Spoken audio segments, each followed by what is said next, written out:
Welcome to United Shades of Gray, Conversations of Race in America on WSGW. Now, here is your host, Kareem Bowen. Good afternoon, ladies and gentlemen. Welcome to another edition of United Shades of Gray, Conversations of Race in America. We are here once again with the whole team in tow. If you're looking in the social media streams, you see that young, dapper young guy with the really nice glasses that I'm just now noticing. Are those new glasses, Mark? I've had them for a few years. Okay, he's had them for a few years. Yeah. We've got Mark Bassett in the house. He's actually in studio with us. Mark, what's been going on in your world? Not too much. Just getting house cleaned up, getting ready to head down to Florida for a while. So getting ready. Your life just really disappoints me. He's escaping. And also playing the part of God in studio. You don't see him in the social media stream, but he is here in studio. Jonathan. You're in my domain now. We're in his domain. I like the new intro line, man. I like that. He said playing the part of God. You're in my domain now. But Mark, okay, so Mark, when you say you're cleaning up, I'm assuming you're cleaning up from that Christmas mess you made. Well, actually, I decided not to take any Christmas stuff down, really, because my wife has this rule about waiting till Epiphany. She doesn't want me to take it down right away. And we had kids in the house till the end of the year. Okay. And then, now this year starts, and I had a kind of a meeting. I'm involved with St. Bridget's grade school. I'm on their executive committee, and we had a planning meeting at my house yesterday.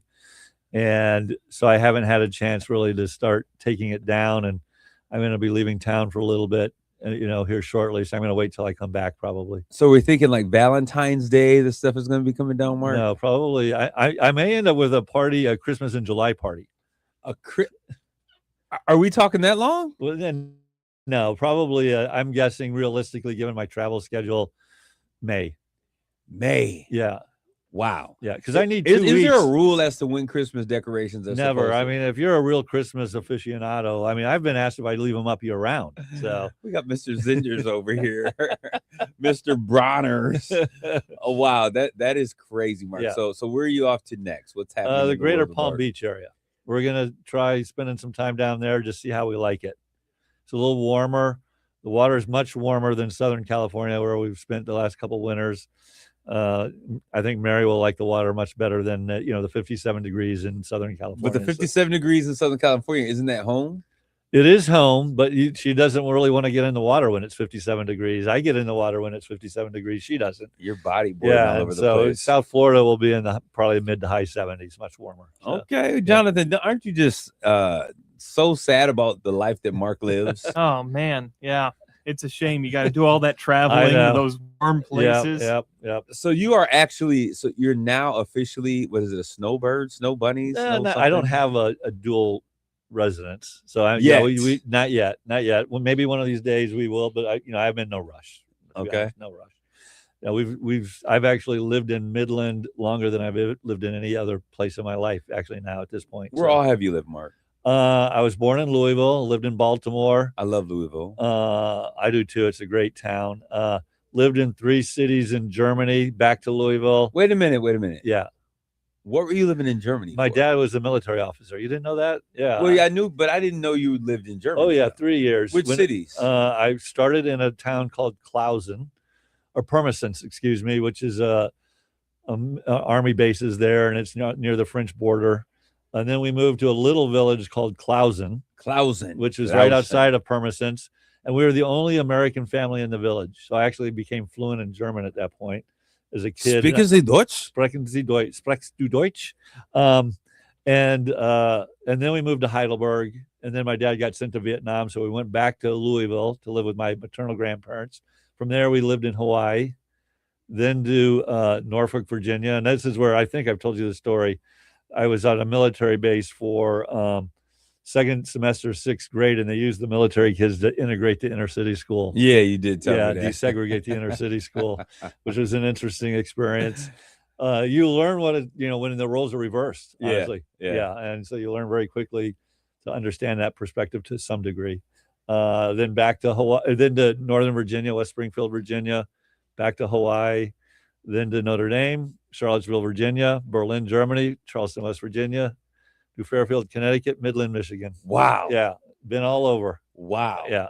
Jonathan, tell us about your vast number of cities that you've moved and lived in all the course of your life. Oh, well, I started in Ann Arbor, Michigan, moved to Ypsilanti when I was a baby, moved somewhere else in Ypsilanti, then moved to Fort Wayne, Indiana. The next year, moved out to a small town called Hampton, Iowa, in northern I Iowa. really didn't know this. No, I didn't either. I was expecting it all to be in this general area. Moved back to Fort Wayne, Was this Indiana. because your dad was a pastor? Or? Yeah, he was going through seminary. Okay. So Wow. then moved to Missouri for a year, and then Metro Detroit area, and then up to Standish. Wow. Were these all kind of farming communities for the most part? Ann Arbor's obviously. Is he the Ypsilanti farming not. pastor?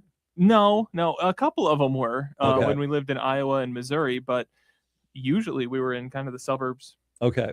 Wow. Okay. I was kind of shocked. I was joking with you, And Jonathan. Does your dad have what do they call? Is it a congregation, a parish? What do the Lutherans call it? Congregation, parish, whatever. And is it a more where is his church? Yeah, is it a rural area now? It's in the middle of a cornfield. Okay. Yeah. Okay.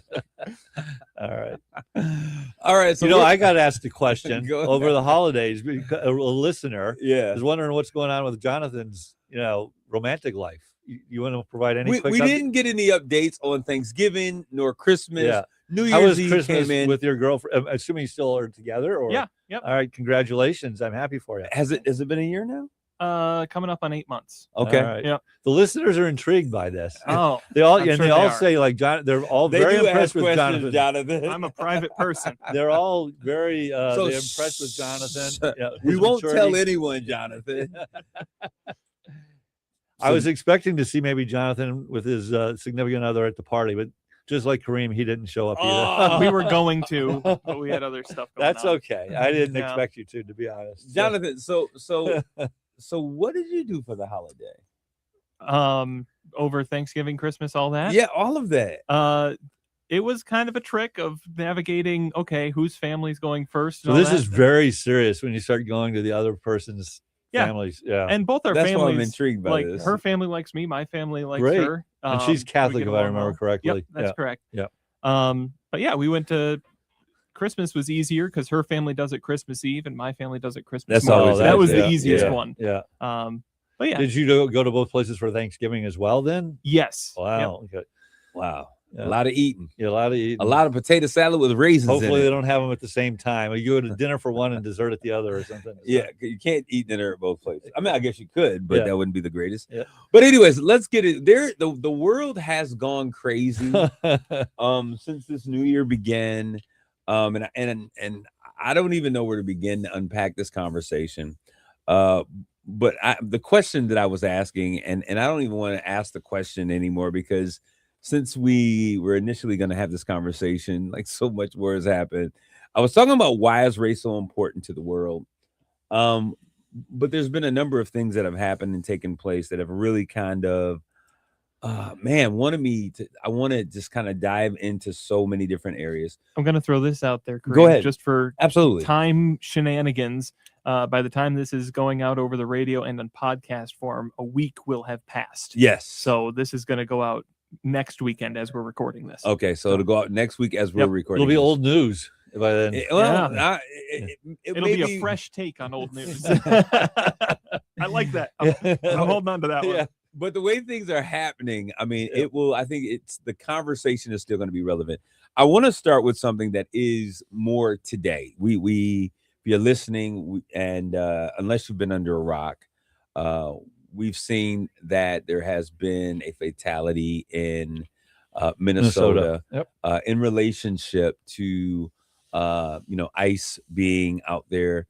Now, if I'm not mistaken, the initial reason for sending ICE to Minnesota, if you've ever been to the Minneapolis airport, you ever been to the airport of Minneapolis? I have many times, but it's been probably over a decade. Okay. Yeah. If you go to Actually, I had a layover. layover, So, yep, that's usually what I mean. Knowing I don't really But fly. I've to been into the Minneapolis. town for business, but it's been over a decade since I've been into the town. But if you go to that particular airport, there and also Denver is very similar. Okay. There is a large contingency of Somalian immigrants that are in those particular cities. Yeah, and I've never, I had a son at the University of Colorado for 5 years. I never noticed it. to be Really? honest, never. Wow, Mark, you live life in so fast paced. Well, I go through security quickly. I've got clear. I got TSA pre-check and clear. Okay, this Then I has just nothing run to to do the with where I was lounge. going to go, but Yeah. I do want to ask you Yeah. about Jonathan. Do you do clear? No, I No, don't he fly doesn't enough. travel enough. Yep. You do clear. Oh, for sure, dude. Yeah. You know, people keep saying, Kareem, you got to do clear, and I am like paranoid of clear. I don't get paranoid about those kind of things.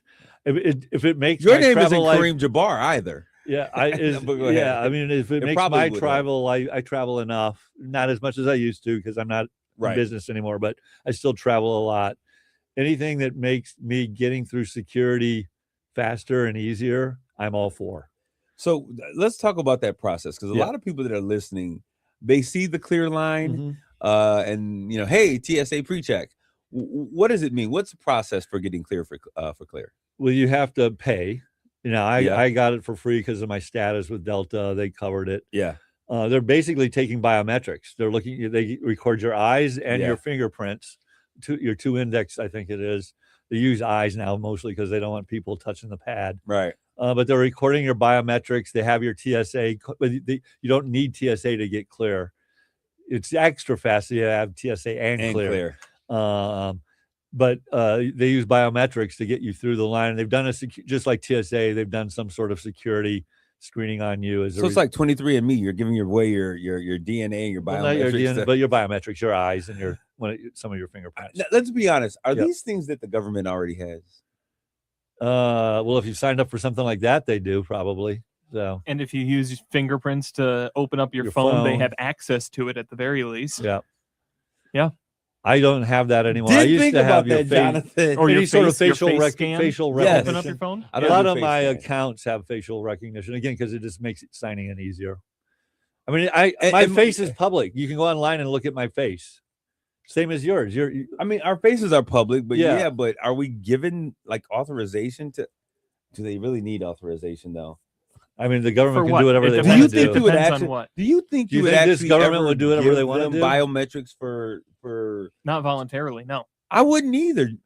And this goes back to that same question that we're having, and it's interesting, Mark. So if you ever fly through Denver and you don't have TSA or clear, you could be in the security line forever for an hour, 2 hours. I have been. Same thing with Atlanta. And will. Yeah, I just don't.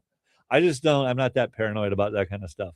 I know, but you guys are you're conspiracy theorists. You trust the government. That's what the difference is. I just think the probability that something really bad is going to happen is so low that it's the ease of travel for me outweighs that risk. Mark, with everything that's going on with AI making everything move in warp speed, do you really believe that there's a very low risk of that happening? Pretty low risk, yeah, relatively speaking, versus I'm for sure traveling and I don't want to wait in every security line for an hour or two. So, and let's be honest, Mark's not going to be around as long as the other two of us. He's got a head start on us, so he won't have now to that worry I'm officially about on. I actually in December I went officially on Medicare, so now I am officially old. I'm officially old. Hey, wait a minute! They started sending me AARP stuff. Well, I'm like, oh my God! I still throw those out. I don't consider. Although you know what, a few years ago I started taking the senior discount at the movie theater. Wow. To save $1 or $2. Okay, well, this is so far away from where we're going. But we were having this conversation, and I wanted to talk about all of the things that are going on. There is a very charged world that we're living in. And when I say charged, I mean boom, and like charged in so many different ways. Yep. There is the political divide, which I don't think could get any wider. I really don't think it could get any wider than where we are right now. I don't think in my lifetime have I seen it so divided. There's also the haves and the have-nots. We got that whole thing going on. The wealth gap, you mean? Yeah, the wealth gap. Yeah. Absolutely. Yep. It is. I think it's I've seen this data where it's the largest since the early 1900s. Yeah, it's absolutely, and it's moving and progressing at such a fast rate, right? A lot of it's got to do, well, obviously the concentration of wealth in people that own certain types of companies, but then people where a lot of the wealth growth has come is from the stock market. Yeah. And so and people that have money in the stock market, which enables them to get even more money Yeah. faster than someone that doesn't have money in the stock market. So I saw it was like a ridiculous amount today.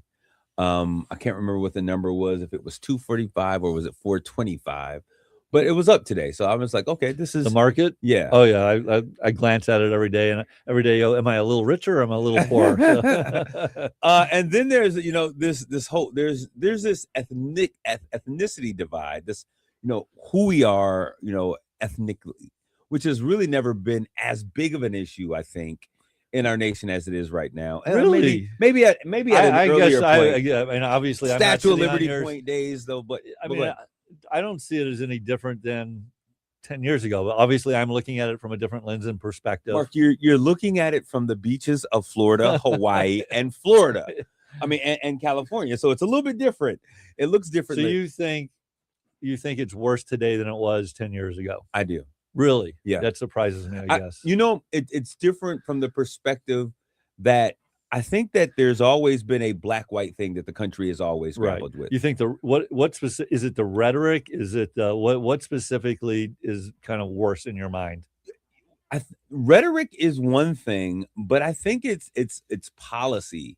Like something that I've always heard growing up in community forums that the racism is in the politics. That would always be a statement. Mm-hmm. And we were moving toward policies and politics that seem to be more convergent towards an equitable solution and equality and all of those things.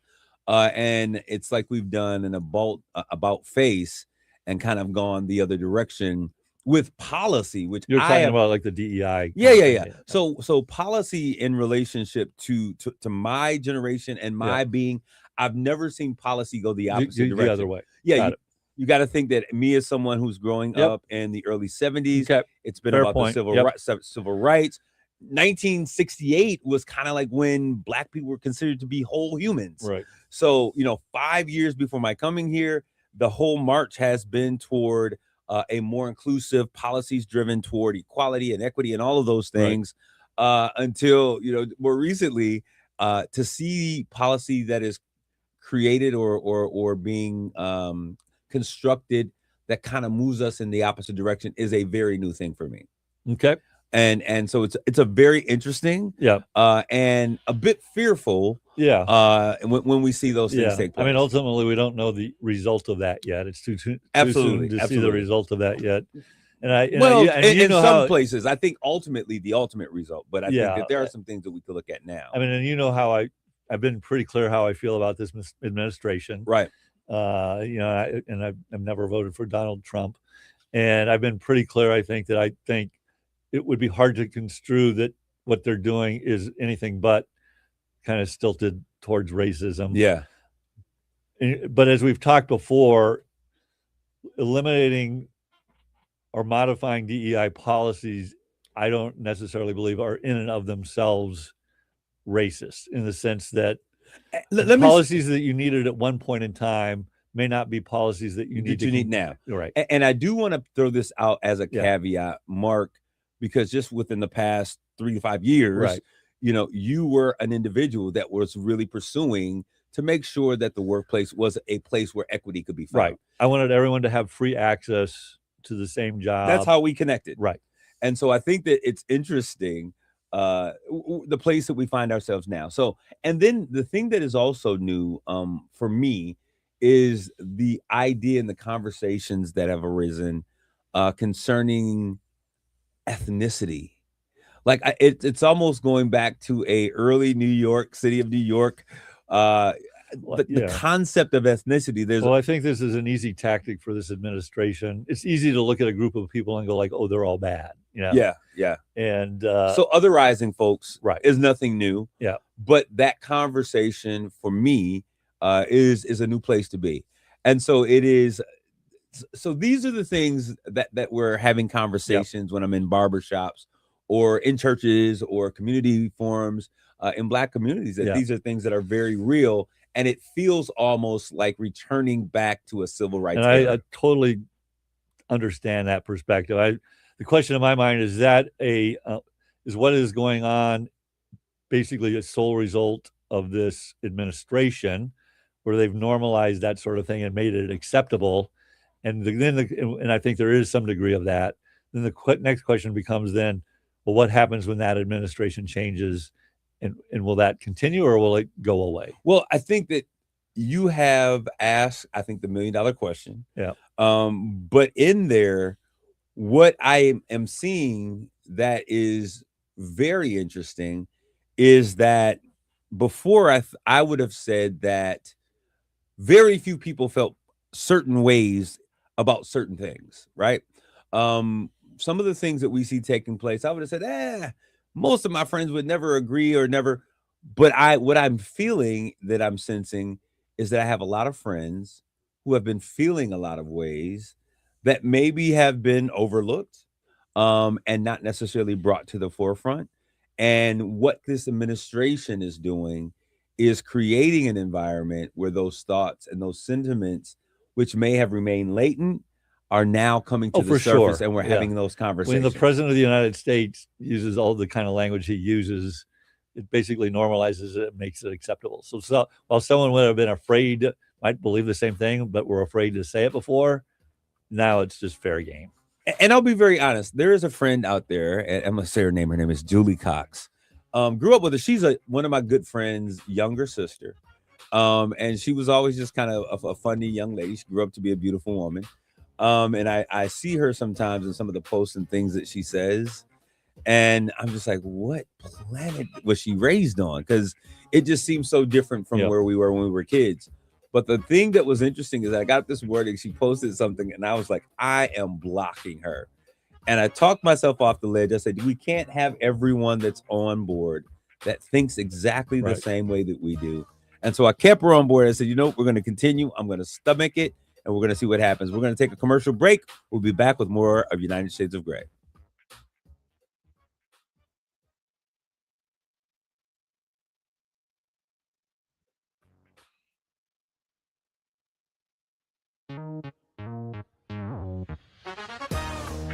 You're listening to United Shades of Gray on WSGW. This is Kareem. We're back with more United Shades of Gray, conversations of race in America. Before the break, I was talking about how I was really just tripping over a friend that had kind of posted some stuff that I thought, like, this is so racist. And I had to govern myself against that, thinking that we cannot allow ourselves to live in an echo chamber. And so different opinions, different thoughts and ideas are all important to the process. But what I want to tune in, and we are kind of talking about, like, why is this idea of race so important? We've talked about how it was a social construct, but it has become, especially in the United States of America, such an important piece of how we live and how we govern and how we vote and everything. In particular, this past weekend, ICE, the woman who was shot and killed.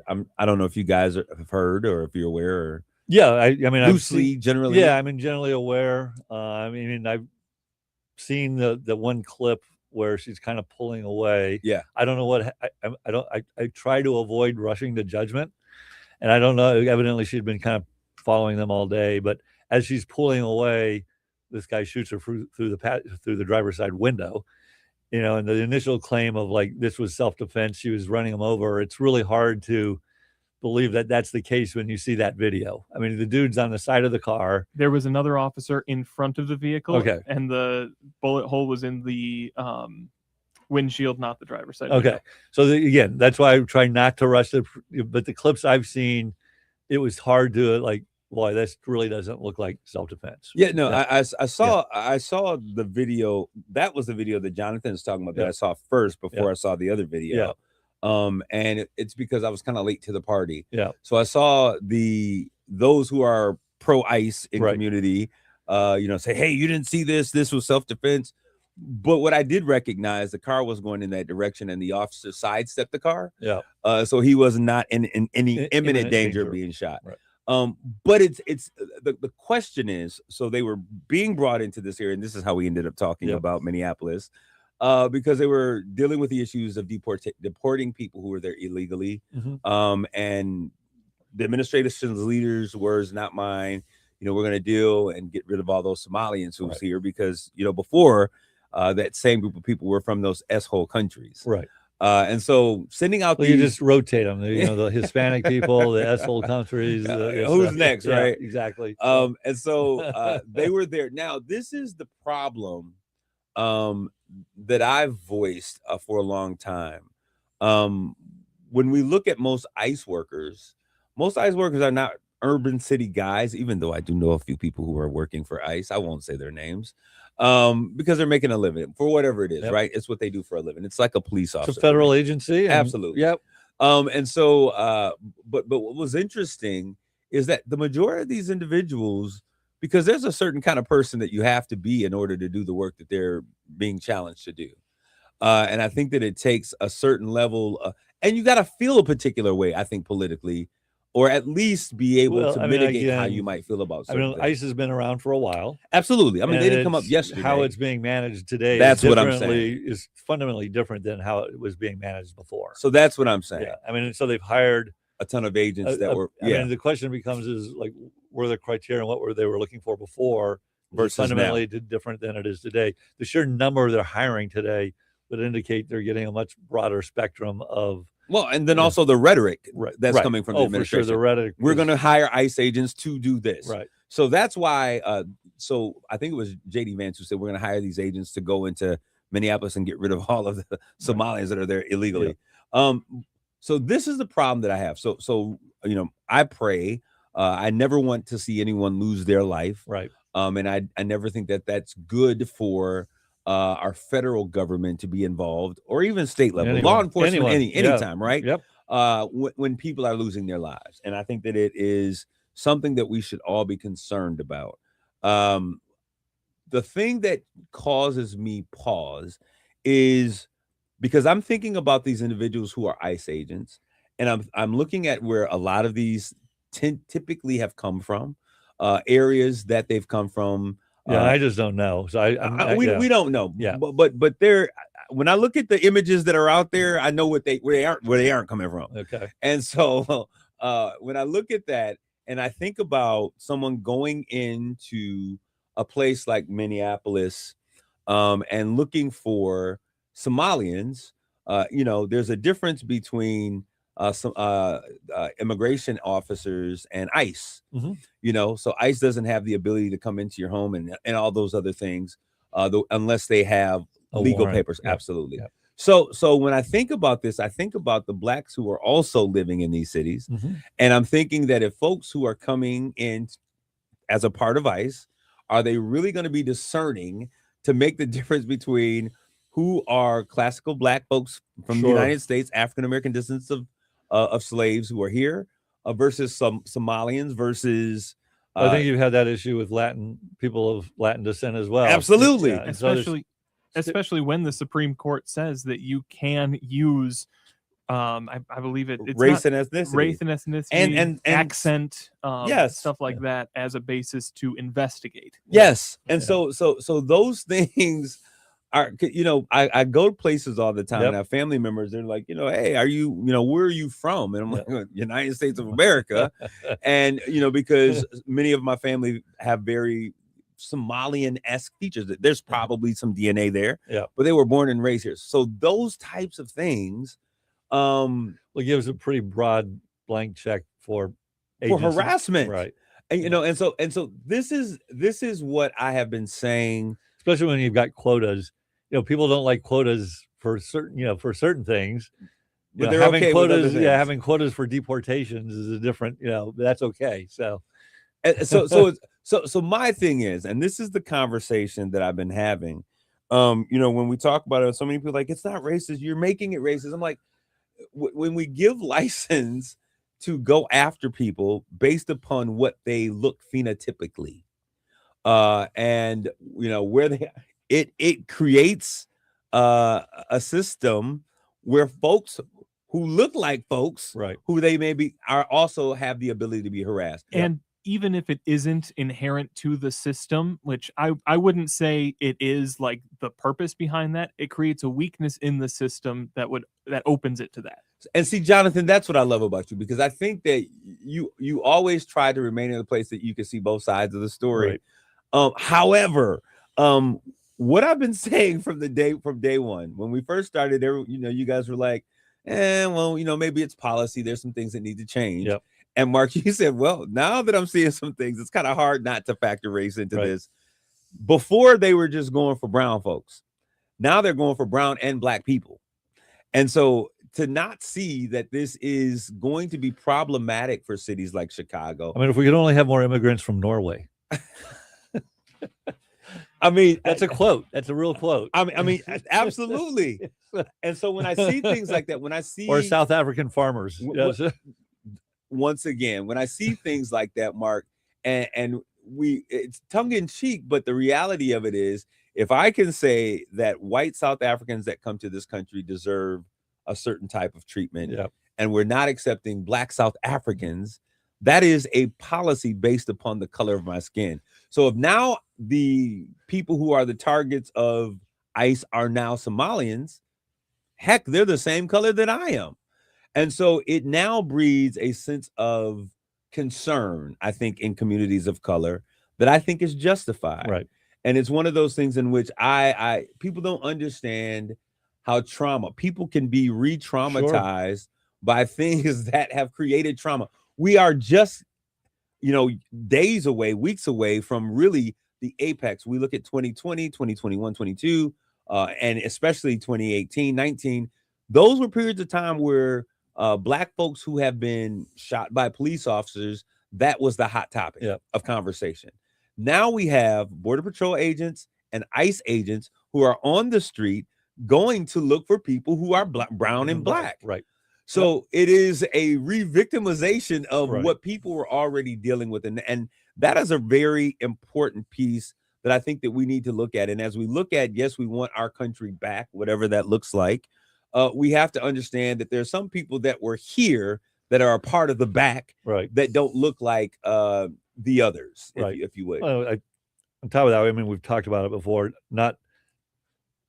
There are a lot of people that are here technically illegally that have been here a long time. Absolutely. They're doing nothing but taking care of their family and having a positive impact on it. Have we talked about how we feel about that? We have. Okay. I've made it pretty clear that I believe that we've got to find a way to make those people, if you've been here X number of years and you've not really done anything of substance, to say someone had a DUI 10 years ago and now we're going to get rid of them, I mean, to me is just crazy, so just because they came in illegally 15 years ago. So I mean, especially if they've been here, they've been paying taxes, they've been, raising a family. Right. Where do we draw that line? Is there Jonathan, do you know about any type of delineation or what might be quote unquote standards for who is acceptable and who is not, if they are in fact undocumented for time spent in the country? Yeah. I don't know anything about that. I don't think there is no time that all of a sudden you become a citizen. I don't think. No. No, I'm saying about, are we at a place that we're okay with anybody that's undocumented? I hate the word illegal alien. Any undocumented individual should be removed from the country? Well, that's what I think I think that's what this administration would argue. How do we feel about that? Well, I've already made it clear. I don't feel good about that. I mean, because of the reasons we've talked about. That these people, when it's all said and done, yes, they may have been here illegally. We should have, at this point, they've been here, though, a decade, or pick the number of years, 5 years, 10 years, 15 years, 20 years. They're contributing to society. They're contributing to their communities. And why we should feel compelled to deport them, I'm not quite sure. Okay, and I guess the flip side of that argument is, so consider yourself lucky you got away with breaking the law for a period of time, and now law has come to your, justice has come to your front door. Yeah, and I just think that we should be using our resources differently. I mean, again, if they're a good employee that's making a difference in the community, raising a family, or not raising a family, why do we feel the need to remove them? What are we accomplishing by doing that? There are whole, like the farming industry, the service industry. A super high percentage of these employees are undocumented. We're not trying to do those jobs. Yeah, I mean, so construction is another one. Yeah. And so what are we doing and why? And what is the point of all of that? And again, saying someone, well, they're a criminal, and their crime was like they had a DUI, like I said 5 years ago. Or Well, I mean, someone would say that their seriously? crime is that they came to the country. Well, I illegally. mean, for sure, Right. that's an illegal thing. Right. I just, I'm just a person that believes that we should find a way to make them a citizen at this point. They've been a contributing Mark, member are to our you a society. bleeding heart liberal? No, I'm a realist or a common sense person, just like Donald Trump says he's a common sense person. So, But when we look at these things, so we're talking about this one thing as it relates to the undocumented immigrants. But I'm also looking at how policy is being shaped as it relates to our global citizenship and world policy. yep. We are now. How do we phrase this? Did we invade Venezuela? Are we okay with that phrasing, or is it we removed a dictator? Yeah. What is the I the think phrase? clearly we phrasing for removed a this? dictator for sure. So would it be Well, considered and we so to invaded say, a like, sovereign country? yeah, I mean, and I think what was going on, I mean, I think most people who came from Venezuela that I know, they left for a reason. They left, and Venezuela was in a Wait a bad minute, you state. got friends from A Venezuela? couple. Yeah. It was in a bad space, and this guy is not a good guy. And so I'm not sure how I feel about this. For sure, to like hide behind narco terrorism, I think is total BS. This is really all about the oil, because anything we've talked about since this has happened is about the oil.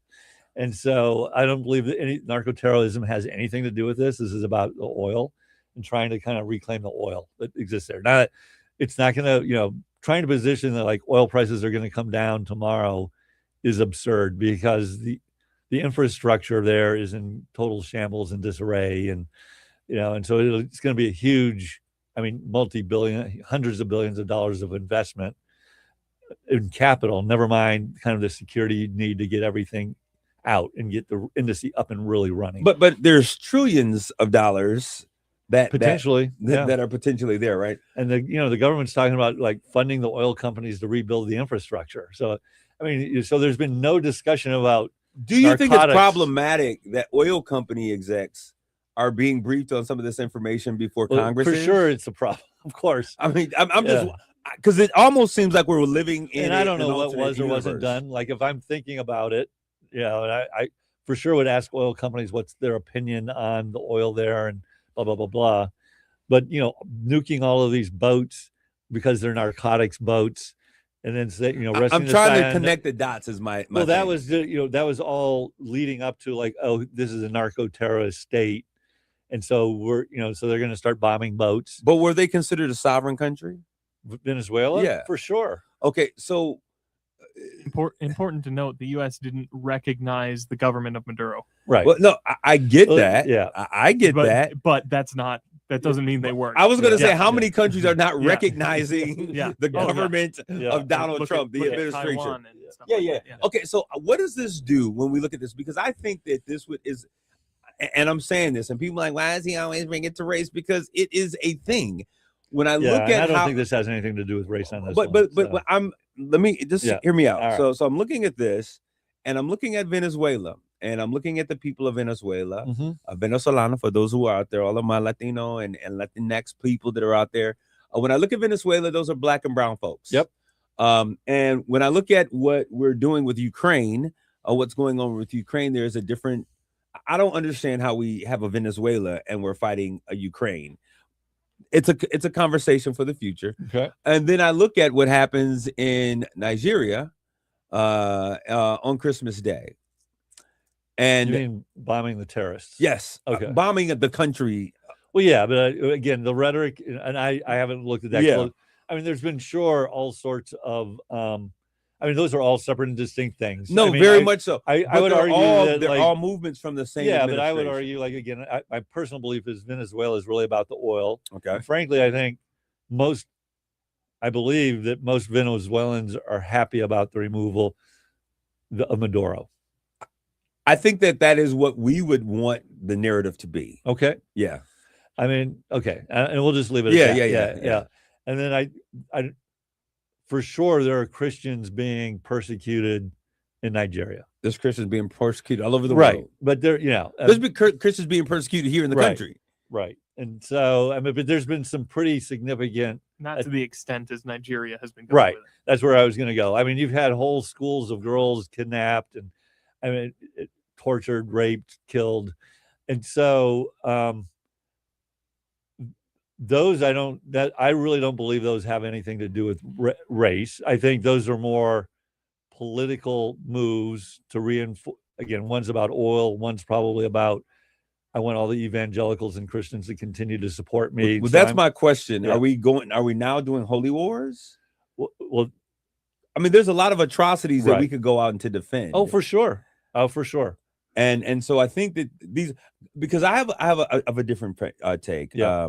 And somewhere we're not going to get to that today, but the leader of Burkina Faso, Who is a dictator, by the way. he according to standards, but anyone who does not have our ideals or the way we think or the values that we have and operates differently, we consider them a dictator. We have a person, he had a military coup. Well, we have a person who has effectively taken all three branches of government and made them his own. Yes. How different? Well, That's a whole conversation. that's a whole conversation. But this is By the traditional definition, this guy's a dictator, and okay, and based upon how the U.S. sees it. But one thing that I like, that's important to me, and I think that is a part of this equation, and I think that Venezuela, and I've said this before, is a test drive for, I think, a greater move that they're looking to take place. You're talking about the Trump administration. Absolutely. I would agree with that. Absolutely. I would agree. And what I see that is problematic, France is in very big danger because there has been an effort to decolonize Africa. When we talk about Africa, we're talking about the continent with all of the different nations and states that are there, right? Yeah. And so France is really doing bad. If they were to lose all of the money that they benefit from Africa, France will become a third world country overnight. Okay. So I think that there is something here at play. All of these countries, all these European countries, they are great nations because of the benefit that they get from the continent of Africa. And so when we look at Burkina Faso and we look at their president, Traoré, he has floating this concept that was once done by Muammar Gaddafi, which was, why don't we unite the countries of Africa? And we'll be operating under an Afro currency, which means Black owned, Black invested, and we want to use the resources in our nation to benefit the countries of this continent. Right. I think. Great idea. I think it's an amazing idea. I tend to be a skeptic of people like this, though. Why is that? Because ultimately he took power through military force. He maintained power by military force. There's lack of freedom of press. You know, they're Are you talking about the United States or Burkina Faso? Like I said, let's park that. That's bull. That's bull. Yeah, well, it's the same thing. Kareem. No, it is the No, same it is thing. not. No, it's not. Let's put that to the side. Go ahead. Yeah. Go ahead. Let me finish the thought, and we're running out of time. You know, he's talking about making sexuality illegal. I believe guys like this is all about power and consolidating his power. He understands that if he's got three countries of dictators protecting each other, they're stronger. And this is all about personal gain, is what I personally believe. Well, I certainly appreciate that. Yeah. And so I like the passion that Jonathan has. Yeah. We often find ourselves at different points in conversations here. But I do want to, we'll pick it up next week. Yeah. And I want to start off, if we can, remind me, Jonathan, to start off at this place. And I want you to share to me why that's bull, because what I see happening in our nation is exactly what you just said is happening in another country, that there's a dictator that's taken over authority and power, and he's doing what he will with the resources of that nation, militarizing the police and doing it as he so sees fit. Those of you who are out there, I want you guys to continually tune into this conversation. If you like what you hear, like, tag, share this conversation. That's all we got this week. We'll see you next week with more United Shades of Gray.